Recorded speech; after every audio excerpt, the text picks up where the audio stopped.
বিপিএলে জমে উঠেছে ব্যাটে বলের লড়াই। এবারের বিপিএলে সবচেয়ে দুর্বল দল নামে বেশ পরিচিতি পেয়েছিল দুর্বার রাজশাহী।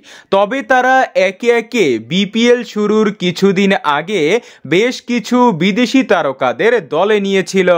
তাদের মধ্যে একজন ছিল পেসার বিল্লাল খান। তাকে এখনো বিপিএলে দেখা যায়নি। তিনি মূলত ইনজুরিতে পড়েছেন। ইনজুরির কারণে এবারের বিপিএল মিস করবেন বিল্লাল খান। তার রিপ্লেসমেন্ট হিসাবে ওয়েস্ট ইন্ডিজের নাথান এডওয়ার্ডসকে দলে নেওয়া হয়েছিল। তবে ভিসা জটিলতার কারণে তারও আশা হচ্ছে না।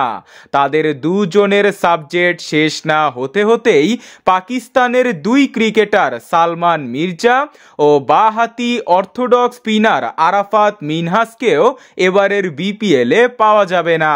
তাই চারজন বিদেশি বোলার হারিয়ে তাদের রিপ্লেসমেন্ট খুঁজছিল দুর্বার রাজশাহী। তবে সুখবর হলো যে তিন দেশে শ্রীলঙ্কা, পাকিস্তান ও আফগানিস্তানে বোলার খুঁজছে দুর্বার রাজশাহী। যতটুকু জানা গিয়েছে খুব দ্রুত একজনের রিপ্লেসমেন্ট পাওয়া যাবে। শ্রীলঙ্কার একজনের সাথে তাদের কথা হয়েছে, কিন্তু আইএল টি-20তে চুক্তি থাকায় ৩-৪ ম্যাচের বেশি তিনি খেলতে পারবেন না।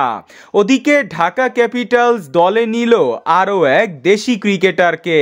তারা এবার দলে নিয়েছে ২৯ বছর বয়সী অলরাউন্ডার মোসাদ্দেক হোসেন সৈকতকে। মোসাদ্দেক এবারের বিপিএলে ড্রাফট থেকে আনসোল্ড প্লেয়ার ছিল। মিডল অর্ডারের একজন নির্ভরযোগ্য ব্যাটসম্যান হতে পারেন তিনি, এবং ব্যাটে ও বলে ভালো সার্ভিস দিতে পারবেন। গত মৌসুমে ঢাকা দলকে নেতৃত্ব দিয়েছিলেন।